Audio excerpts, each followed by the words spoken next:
Today's interview is with Tyler Goble. Tyler talks about how he did whatever it took to get into a D1 school and get a scholarship for football, which ended up him going to the Naval Academy, which ended up resulting him joining the Marine Corps. So a cool story in terms of what it took. He did whatever it took to be successful, right? And now he's transferred into real estate and talks about how he did some real estate deals and some lessons he's learned along the way. So really interesting story. So make sure you stick around for all of that. As always, like and subscribe on Wrestling with Real Estate, the YouTube channel. Go to the WWRE Podcast and give me a 5-star rating and write me a review.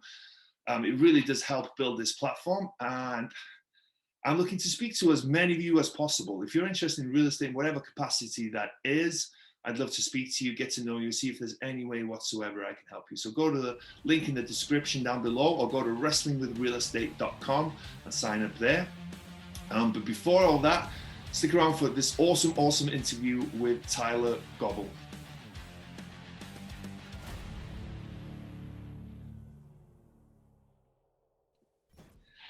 Hello and welcome to Wrestling with Real Estate, where we look to chokeslam all our real estate problems. I'm your host, former WWE wrestler and now Cirque du Soleil performer, and of course, multifamily real estate investor, Barri Griffiths. Now today we're joined by Tyler Goble. Hey, Tyler. How's it going, Barry? Thanks for having me, brother. No, my pleasure, man, my pleasure. How's it going with you? You're out in Michigan right now, right? Yeah, I'm in pure Michigan. Just spending a little time. I think my wife might be getting her nails done here soon, so was able to steal away for a little bit and come talk a little business with you, man. I'm fired up. Awesome. Yeah, cool, man. You got to keep the wife happy, right? And yeah, that's what it's all about. Yeah, for sure. Well, before we jump into the conversation and have a great chat about real estate, do you want to give us an idea about your background, what you've been up to, and what you're up to these days?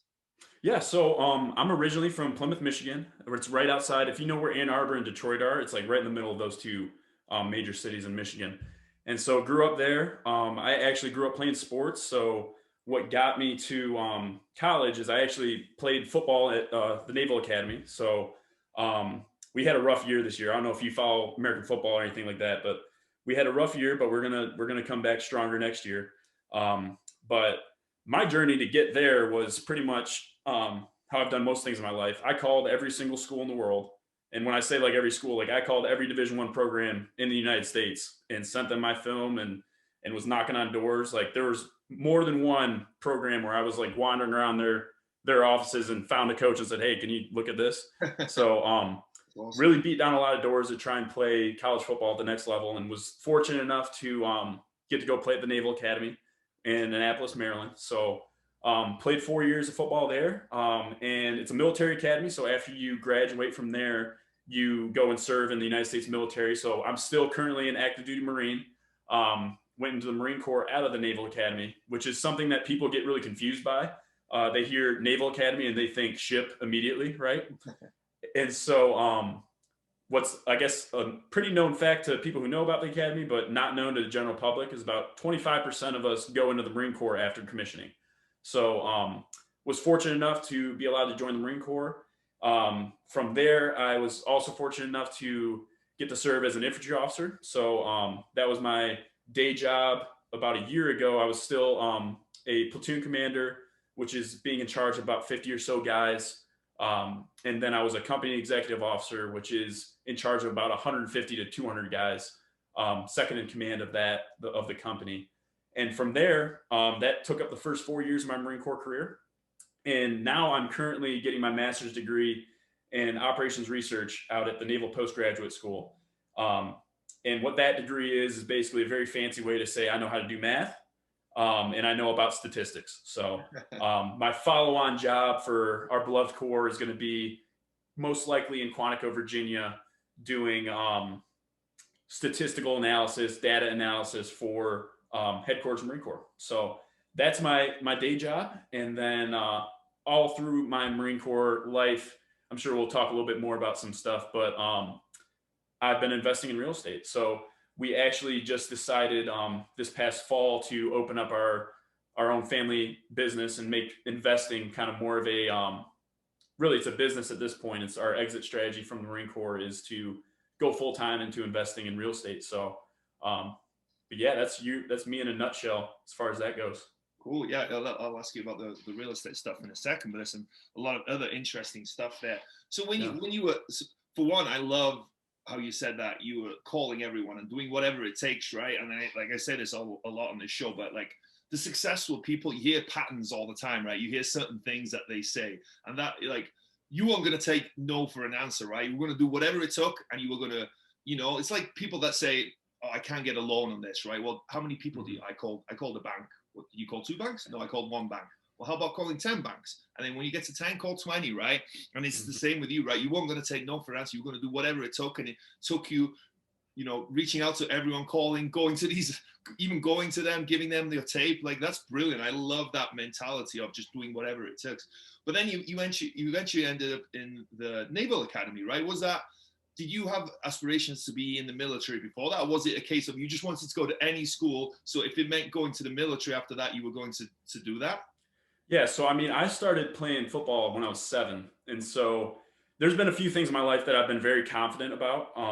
One of them was that I was going to play football in college. The other one was that I was going to be a Marine.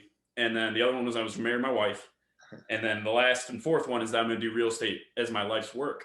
And so when you're that confident about the fact that you're being called to do something, you're willing to do most things. Like I was going to football camps with my dad, and I was fortunate enough to have a family that was super supportive and able to get me to these different locations that gave me opportunities to compete against guys for scholarships, basically. Yeah. So the way football recruiting works is a lot of times these colleges will put on 1-day camps, and they call them camps, but in reality they're tryouts. So like they'll herd the guys over to an area where they've probably had contact with you before and are evaluating you. And then there's another group that they just signed up for the camp and didn't realize what was going on. And so, I mean, me and my dad, I'd go to a camp at Penn State, and then I'd sleep in the car driving to Ohio State and go and do the camp the next day. And these are pretty beat down. Like you're going as hard as you can competing, for like 6 to 8 hours at these camps, and then sleeping in the car on the way over and getting to the next one. And so, yeah, just what you're saying, and I think it's when you really know what you're supposed to be doing is what lets you have the confidence and have the desire and the willingness to kind of put yourself out there and get rejected. Cause I mean, I got rejected by everybody. I mean, I had some offers, I had 3 different Division I offers, Eastern Michigan, Bowling Green State University, the Naval Academy, and then I had a handful of the Ivy League schools. But as far as just knowing I needed to play football, that was what drove me to really commit to that level. But the Naval Academy, at first, I was like, heck no. Are you kidding me? Like, I'm not going to be in the military. Like, I've got nobody in my family in the military. That sounds like a terrible idea. Then the Naval Academy came along, and I actually went to one of the Army-Navy games. It's a really big game for Navy every year, and saw it in person in Philadelphia, and it was just like, wow, this is pretty cool. I could probably go into the military. It's a 5-year commitment. So when you graduate, you have a 5-year commitment. And I was like, I could go sit on a boat for 5 years and just kind of hang out. Like, that doesn't sound like a bad idea. But the Naval Academy's got a really funny way of taking guys like me that originally went there to like play a sport or do whatever it is, and really molding you in like a leadership fashion and getting you to truly commit to the military, right? And commit to service. And really what I've realized through football was that I'm a people person. Like, I love people. And really, I think I was put on this earth to like be a leader and be somebody who cares about people. And what better way to do that than join the Naval Academy and then commission in the military in an officer role where you're going to have like a direct impact on up to 50 guys initially to now 200 guys. And it was just very natural transition, especially like you're a competitive guy, like you've done the WWE stuff, Cirque du Soleil, very team oriented. So you can understand kind of a locker room type of atmosphere, right? And so that's what the Marine Corps provided as well, was another locker room type atmosphere where you're around people that are very motivated, all driving to the same goal. And what's been really funny is that real estate is very similar to that in a very strange way. You know, I'm sure you have a ton of experience with this in podcasts where it's like now you're talking to all these people and everybody's really on the same team pushing towards that same goal. And so I'm seeing just another natural transition in my life where it's really a cool way to turn your life's work into something that's more team oriented. But yeah, when I initially went to the academy, I was like, I'll sit my butt on a boat for 5 years. The two things I'm not doing is joining the Marine Corps and definitely not going to be in the infantry. And then lo and behold, there I go and do both of those things. So what changed in that? What changed your mind into doing that? Is it just natural progression, or? I just think it's the people you surround yourself with. The Navy football team does a really good job of marketing the Marine Corps, I think. We would have a Marine gunnery sergeant who is attached directly to the football team, and you interact with, I mean, I would spend, man, like 6-7 hours a day at football, to the point where it's like, I see my football teammates when you're at the academy, and I'm sure the other service academies are similar, where it's like you see those guys so much more than anybody else. That who you surround yourself with, just like all the books will tell you, whoever you surround yourself with, you're the average of all those people, right? And it just so happens, I think the Marine Corps really fits a football player mentality. I think it's like, get a bloody nose and keep going, like break a finger, it's not a big deal, like just straighten it out and tape it up and keep rolling. And that's what the Marine Corps really is. The warrior ethos there with them is very, very like a glove when it comes to that kind of stuff. Yeah, cool. Well, and I haven't said it yet, but thank you so much for your service, man. I mean, I'm sure me and everyone who's listening on this call wants to thank you, and everyone else in the military, for your service, guys. You guys are men amongst men and women amongst women, right? I don't want to discriminate, but you really have nothing but respect for each and every one of you. Yeah. Well, I mean, thank you guys, because right now I'm in Monterey, California, getting my master's degree. So I really appreciate you guys, because there's opportunities that the military provides people. Like, it's a two-way street. Like, we really appreciate like the American citizens for letting us hang around, you know? Yeah. Awesome. Well, at what point did real estate come into all of this then? So obviously, you're a young guy, right? You're 27. I think we said that off air. So you're 27. So you're still a young guy. Where did real estate come into all of this? So when I first moved down to Camp Lejeune, North Carolina, I actually bought a house, and without knowing really anything that was going on, I just I realized, you know what, I'm going to be paying rent, or I could buy a house, and I've got people that I was already going to live with, so might as well buy a house and have them pay me rent. That makes sense to me. This was before I discovered Bigger Pockets. I actually discovered Bigger Pockets when I was in Japan, but that we'll get to that, I guess, in a little bit. But yeah, I realized, you know what, why don't they pay me rent, and I can provide a cheaper place for them to live, because I'm the landlord. Like, I can give them a good deal, and I know what they need. And so I went and bought a house, sight unseen, got connected through a trusted person, connected me to a real estate agent who was prior military, prior academy guy. And basically he iPhoned me through it. I was actually at the infantry officer course at the time, which is a 3-month kind of beat down.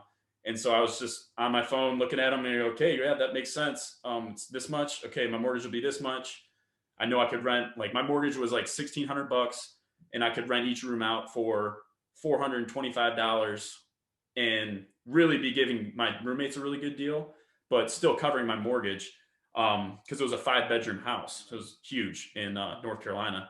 And so I did that, and kind of wet my whistle onto that. And as I kind of progressed, realized that, you know what, real estate's really something that would make sense. Started reading a lot more, started listening to podcasts.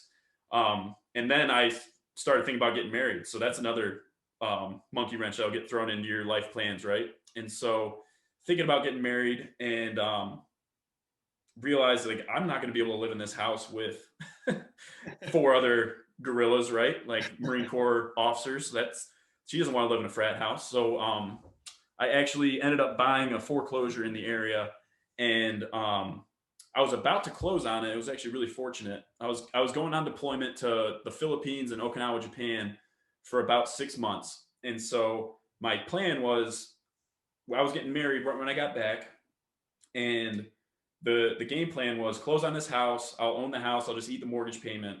And then when I get back, I'll fix the house up. We'll move into it. And then when I get my next set of orders, we'll rent it out. At this point, I had kind of picked up a little bit more knowledge, and thankfully the financing fell through on that property. But what happened was I didn't fall out of contract. It just, the financing fell through. So I was able to drag that out over the course of the whole deployment. And I ended up, actually, crazy story, was closing on this property in Japan, playing like the sign language game with a FedEx driver, and overnighted my package to the title company from Japan, which for, if anybody's wondering, yeah, you can do that. You can get something from Japan to North Carolina in one day. And so it really timed up perfectly for me. Closed on the property. First 2 months, I hadn't paid a mortgage payment yet because the loan was still being established. Got back, hit the ground running, renovated that property myself. My dad actually drove down from Michigan. And I just learned a ton about like what to look for, what to do in the property. Did a very average job of renovating it. Had I hired it out, it would have looked a lot prettier, I think. But did that, got married. We moved into that property. It was great. And then sold that property and the house hack property before I moved out to Monterey. And then we just also did another thing about the military is you had the access to the zero down VA loan. And so all these properties, the only money I ever put into them was money to renovate. And so I was able to close on another property in Monterey, and that's the one I'm currently living in. And all through this whole process, as I'm doing this stuff, though, I'm really digging in and learning and reading books and getting mentors and talking to people and really kind of developing my knowledge base by actually pulling the trigger on 2 different properties and then the third property in Monterey. But really the kicker that has pushed me into doing real estate full time, it really starts with my mother-in-law. And what my mother-in-law has done is she has started an anti-human trafficking organization called Unbound Now. And I don't know how much you know about the charity world, but like finances for the charity world are a big deal. Like they spend a lot of time fundraising, a lot of time trying to reach out to donors and do that. And that takes away time from them being able to actually accomplish their mission of, in Unbound's case, it's fighting human trafficking, right? And when we sold our property in North Carolina, the flip, the one that was the renovation I closed from in Japan, we made roughly $25,000 in cash off of that flip. And I'm also a Christian guy, so the tithing principle, I don't know if you're familiar with that. It's where you give 10% of your income whatever you make. And so we were going to tithe off of that. And I was like, why don't we, my wife actually brought it up and said, why don't we tithe to Unbound with this money? I was like, sure, babe, that'd be great. Like support your mom's nonprofit that she started. That's awesome. And so we gave $2,500 roughly to Unbound. And in that donation, I didn't realize how far that money would go. And so my mother-in-law was talking to me and she's like, listen, for like $5,000, we're able to employ a full-time 365-day-a-year worker living in Mongolia.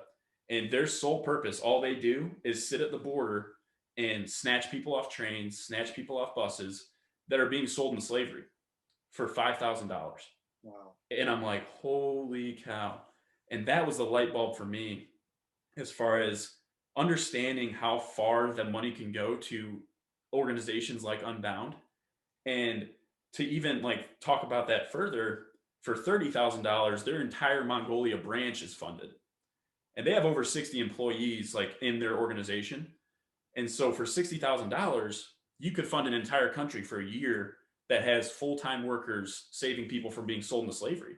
And it's like, man, that is a powerful thing. And I'm very analytical. So I'm like a spreadsheet guy. Like I love the numbers.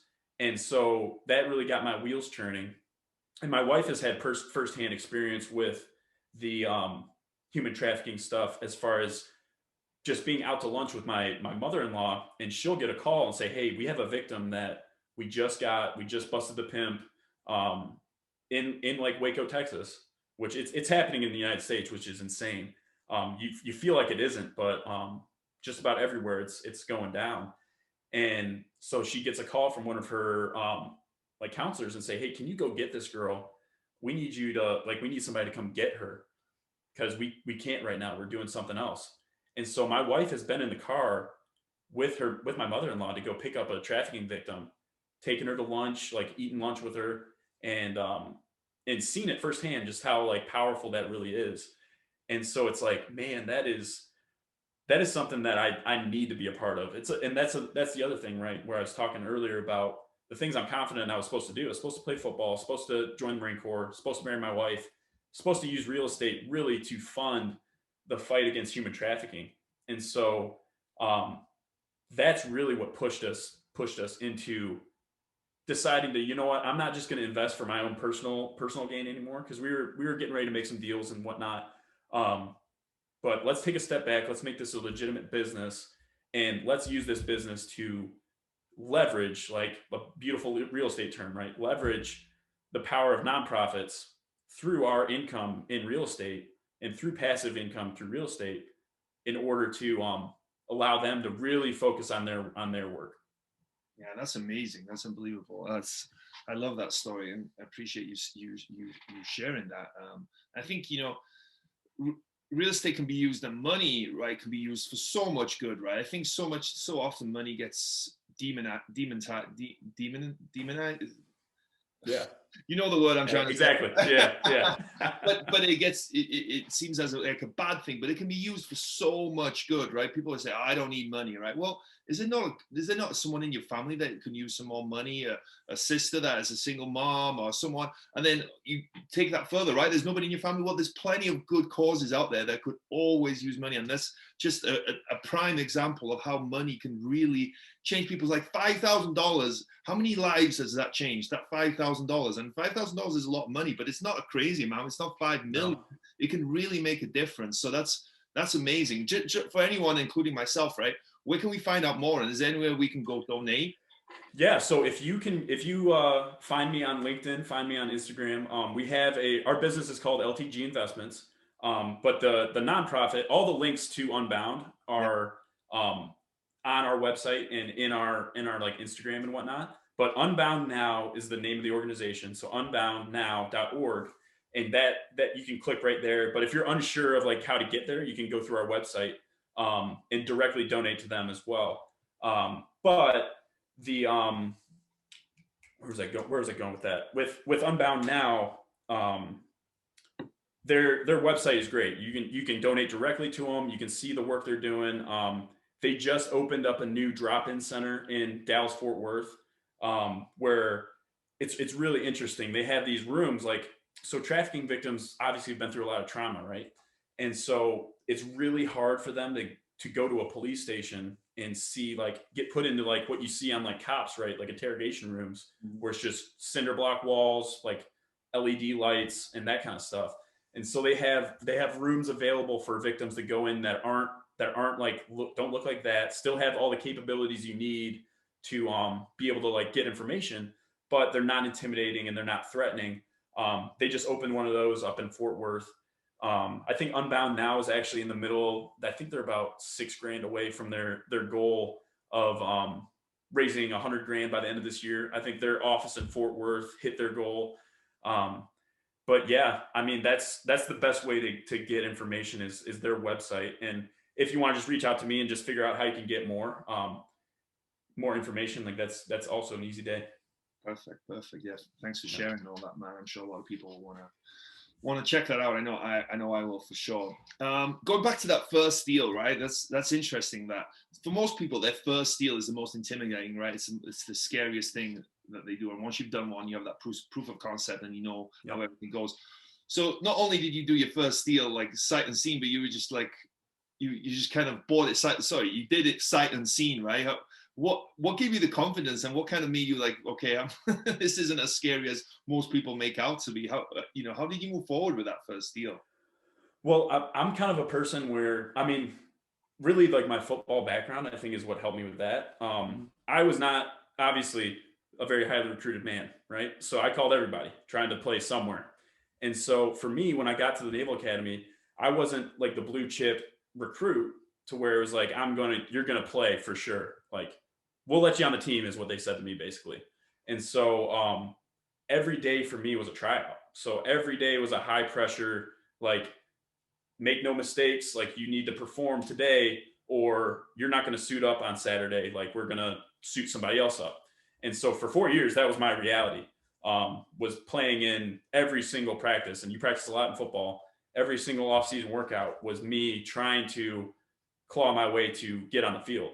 I ended up being able to play a little bit. I played predominantly special teams. So I was like a kickoff return, kickoff guy, and rotated in at linebacker as well. But I think having that background and being just kind of like inundated in stress and high pressure decisions and realizing like your actions really affect goals you've had since you were 7 years old, right? I don't really feel the pressure on that kind of stuff. What I do is I prepare really, really hard.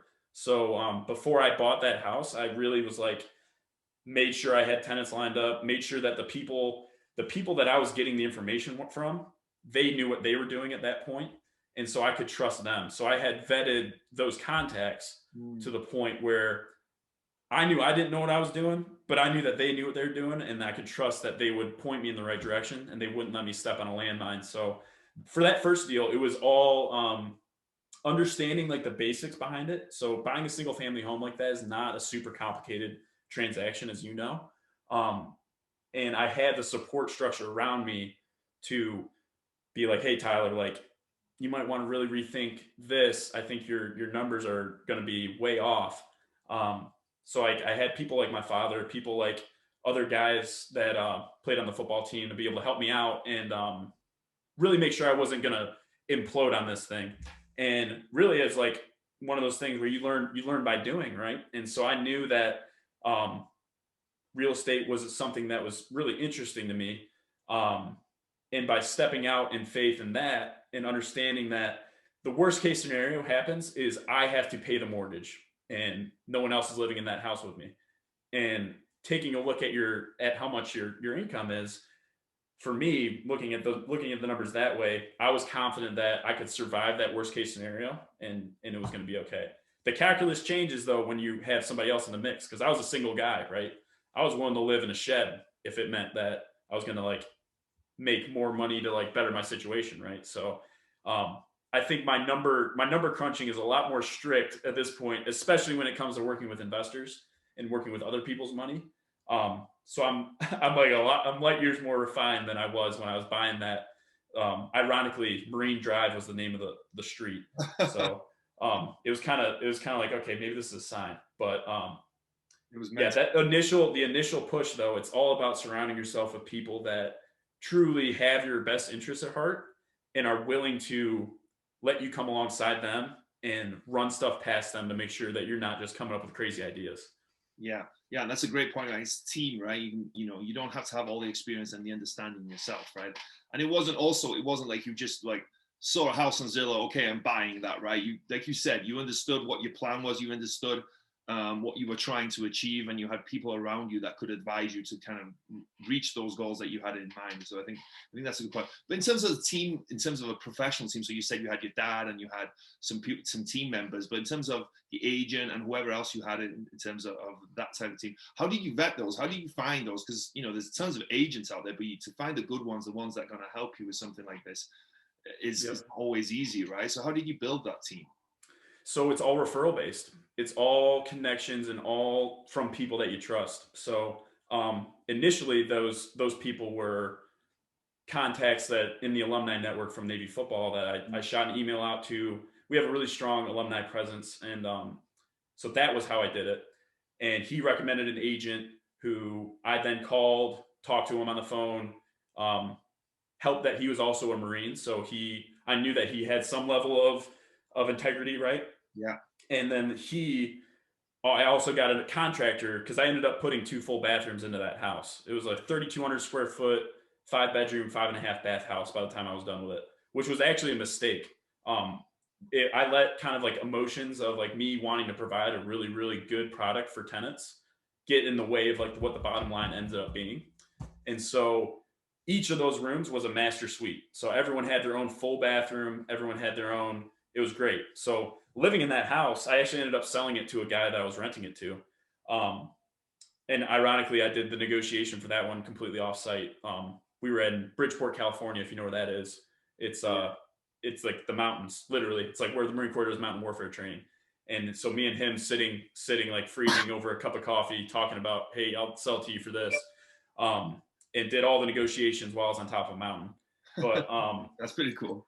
Yeah, it was timing for me as well, because I was trying to pull capital out so that we would have the ability to do a deal in California. But anyways, like I let emotions kind of get in the way of me. That was like an initial learning mistake for me, was you don't need to put 5 bathrooms into a house. Like people will still pay you $425 a month in rent. Yeah. But at that stage of my life, I was just thinking, man, wouldn't it be nice if I gave these guys their own full bathroom? And so I did do that. But when it comes to just building those relationships, it's all referral based. And that I've continued to do that as well with the actual business we're running right now. Is I only work off referrals. I don't work off of Googling something unless I absolutely have to. So if I'm not able to physically be in the location, so Monterey, California, for example, I've vetted all of our contractors that we're working with out here. I've vetted loans and like the banking industry and all that kind of stuff out here. Like the pieces that you need in order to flip a house, I'm able to physically go check on here. So I can go meet these people. But in Waco, Texas, I can't just go fly there. And so what I've done in that market is I've used all referrals, all people that I know and trust that live in that area, because that's where my wife is from. Those are the people that I'm working with. So referrals, I think, are just the number one way to really build a team, and build a team that you have people that you can trust with. Because Google will lie to you big time. Yeah. And a lot of times all you need is one person, right? If you can find one, like, for example, if you find one good agent, right, and it needs to be a good one, they usually know contractors, they usually know lenders, they know insurance brokers, they know a lot of these puzzle pieces, inspectors, roofers, whatever you need, they usually know people. So if you can start with one person that you know and you can trust, you can kind of branch out from there. Right now, obviously you need to trust but verify with these other team members, but it really is a great starting point. So I think that's, the referral. The idea of using referrals is very important. I think that's really interesting. No, you said the second one, right? You said you were on deployment the whole time that you were in the contract. How were you able to drag it out? Did you have to pay some more? It was great. It was a beautiful thing. So it was a VA foreclosure. Yeah. And so I don't know if they reinstated this program, but there's this thing you can do with VA foreclosures, even if you're not a military member or government employee, where you're able to get, it's called vendee financing. I don't know if you've ever heard of it, but it's probably just because I was in a military town. And what it is you basically get the same terms as a VA loan, only doesn't have to be livable. So that's one of the big hurdles for VA loans, is the property has to be occupiable. And you can basically get a 0 down loan on it. And so I was doing that, and for some reason they just kept me around. And I think there's probably a pity card. It was like, hey, I'm getting on a plane. I'm getting ready to go down to the Philippines. Like, I'm not going to be able to talk to you guys for a month. And they're like, okay, no big deal. We'll talk to you when you get back from the Philippines. Get back from the Philippines. Hey, I'm heading to mainland Japan. I'm going to be gone for 2 months. Like, I can't do anything. I won't have access to a computer. And they're like, okay, we'll talk to you in 2 months. So they really worked with me there. And it probably helps that the property was $120,000 is what I ended up closing at. So it wasn't like I was tying up like a multi-million-dollar piece of property with this length of negotiation. Yeah. And when you're not dealing with a person as the seller, they typically don't really care about emotions at all. So we were dealing directly with the VA. And so for them, that's just a blip on their spreadsheet. It's not a homeowner who's now burning a hole in his pocket because he's got this property tied up with you. So that was, I think, the big advantage, is we were dealing with a big entity, and they were, I think, taking some pity on me for being in the military, which is cool. Yeah. Take it. Yeah. Interesting story. So you said something there that I've never heard before. So what's the name of the loan again? That you don't need to be in the military whatsoever, right? You have no military background, no military affiliation, but you can get a loan that's pretty much exactly the same as a VA. Yeah. So it's called vendee financing. And what it is, it's got to be a VA foreclosure. So the original loan had to be a VA loan. And I think that program gets turned on and off. So depending on whenever people are listening to this, just double check to make sure it's still functioning. But they had turned it off previously, and then it got turned back on. I'm in an area right now in Waco, Texas is also an area where there's not that super large amount of VA foreclosures. So haven't really been digging into that, but yeah, it was really interesting. And Camp Lejeune is the area it was in. It's actually Sneed's Ferry, which is like 5 minutes outside the gate. Um, but a lot of VA foreclosures because a lot of military members bought homes there. So how would someone, out of interest, how would someone find VA foreclosure then? Would you contact the VA? Do they have a website that has VA foreclosures, or do you need to just be looking for foreclosures and get lucky that it's a VA one? So I look at who owns it. Okay. So you can see who's on the title. And when it's gone all the way to foreclosure, that's when the name changes on the title for that. So in Onslow County, which is where I bought that property, they actually have a really cool system. North Carolina in general is really interesting with foreclosures. They have an upset bid period where it's like it goes to the auction at the courthouse. And at the courthouse, you can buy it in cash, right? And if it doesn't sell then there's 10 days after that where you're allowed to buy it at that lowest price.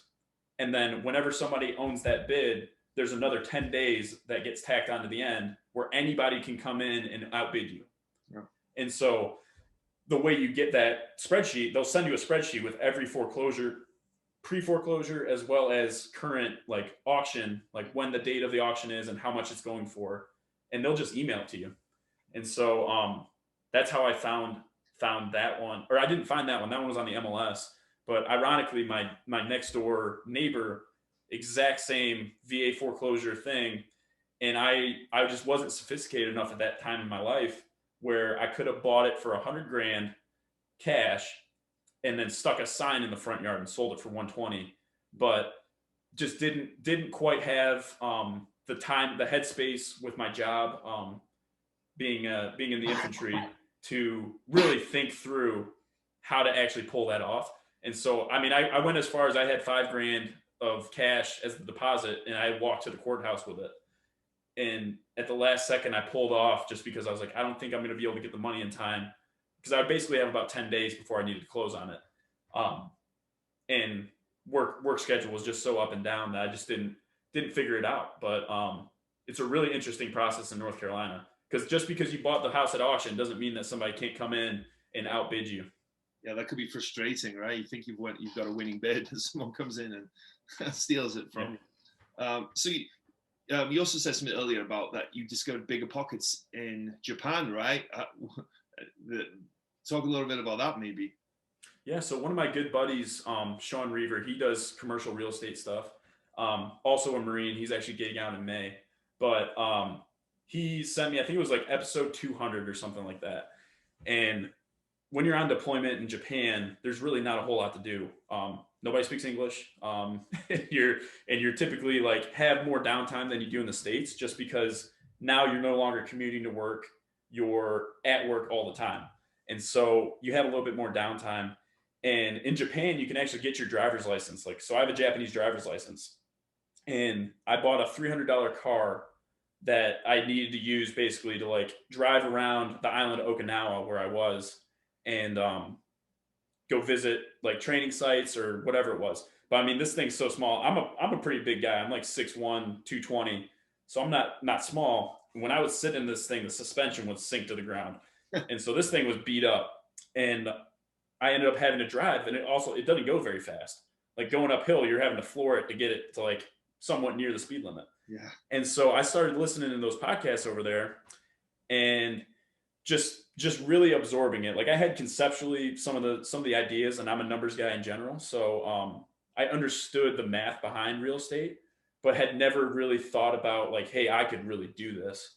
And so over that 6 months, I really flooded myself with my spare time was reading real estate books, listening to podcasts, and praying that they didn't take that house away from me that I was planning on living with my wife in. So okay. Yeah, cool. Yeah. I can imagine you're probably like a giant in Japan. Oh yeah, one you were like Godzilla, I'm sure, walking around that place. Yeah. So now your investments are in Waco, Texas, right? Is that correct? Yep. That's where we're predominantly looking. We put an offer out last week on a property, and really kicking things into high gear down there. So I feel comfortable at this point with the team. Yeah. And Waco is a really hot market right now, so stuff's going really fast. So we just got to be quick. But yeah, Waco's where we're turning and burning, and then also Monterey, California, where I'm physically located, is where we're looking to do flips. But California is just such a low volume, low supply market right now that it's been pretty difficult to find anything that's not off market. Yeah. And what are you guys looking to do? Fix and flip, buy and hold, or a little bit of both? Yeah, so we're looking to do fix and flip. We're really trying to get our foundation set up as a fix and flip company. So Waco, Texas is where we're planting our flag for that. And then Monterey is short term because I'm physically located there. I'm also an agent in California. Oh, okay. And so it helps me to really give investors a lot better split in California because I think I saw your wife is a real estate agent, right? So you like understand like being able to be on the buy side and the sell side of a transaction. If you're working with investors, that really helps them and lets you not have to take much of a split at the end of these things. So the deals in Monterey are like $300,000 worth of capital to pull those off, whereas you look at Waco, Texas, and it's more like $30,000 to $40,000 worth of income or capital to do. So they're vastly different price points, but the principles really remain the same. Yeah, I didn't know. So you're an agent, a real estate agent there? Yep. Yeah, I got my license this past fall. You must be busy there now between being in the Marine Corps and being an agent, man. Well, that's cool though. That's you do what you have to, right, to succeed, right? And it makes sense that if you're out there and you're looking at investments anyway, why not work with other investors, right? So that's pretty cool. Yeah, I kind of classify myself not as like a traditional real estate agent where I'm really looking to just list houses or show buyers around to market value stuff. So it's one of those things where, again, because I'm so data driven, I wanted access to the MLS. I wanted access to be able to pull all those different spreadsheets and tax records and that kind of stuff.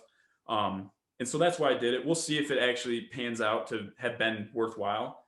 Total cost for me, including joining my brokerage, was about $3,000. So it's a small drop in the bucket if you sell one house out here, but I'm not really looking at it from a true, at least like being an agent trying to just churn and make a bunch of money. At this stage of my life, I think information is worth information and knowledge and experience is worth so much more than a couple grand here and there. Yeah, for sure. And why did you guys decide on the fix and flip model rather than anything else? So I really think that fix and flips dovetails really, really well with the anti-human trafficking stuff. So you're finding properties that are kind of weathered and beaten down and maybe been mistreated, and you're taking them and you're making something new out of it. And so what's also beautiful about fix and flips is it's a marketing object as well. So initially, I'm just trying to really block out shiny object syndrome, right? Like I'm in a military mastermind group, Military Millionaire. I don't know if you know David. Yeah. Yeah. So I'm in that mastermind, and those guys and girls in there are doing just crazy stuff, right? They're like closing big multifamily deals, and they're super impressive. And so I had a really good talk with my group, and I was like, guys, like I think I have enough money right now to really pull off multifamily if I wanted to. But I also really want to do flips, but I also really want to do long-term buy and hold. And so my wife and I we talked about it and just got really intentional with flipping. For us is going to be our foundation for our business. And so what's beautiful about flipping is, again, like renewal, restoration, that kind of a thing. But also when you flip a house, you're renovating it for maybe 2, 3, 4 months at a time. And all through that renovation process is the opportunity to market and show like people, like as they drive by, they're going to see Unbound Now advertisements, right? And so that aspect of it as the foundation, I think we'll never stop flipping properties. But as we progress and as we become more profitable, the natural progression is always towards that multifamily at the end of the day, long term. But for the short term right now, for the next 3 years, we're really, really honing in on flipping and using that as a way to really build awareness, especially in the city of Waco, is really where we're planting the flag. So that's the reasoning behind deciding to say no to some other stuff. That way we can truly become the experts and build that foundation in Waco. But it'll naturally progress into long-term buy and holds. Like, like when you start doing volume like that, there's naturally going to be properties that we'll probably end up holding on to, but that's not our main end goal. Cool. Yeah, man. Cool. I love your story, man. I love everything that you've done, and I love everything that you're doing now. It's really interesting, and excited to see kind of your journey evolve as well as things keep growing and getting bigger and better. So it's really cool, man. I appreciate you sharing all that. But as this show is called Wrestling with Real Estate, I like to incorporate some wrestling related real estate questions. So the first one is, what would your wrestling name be? If you picked a wrestling name for yourself, what would it be, you think?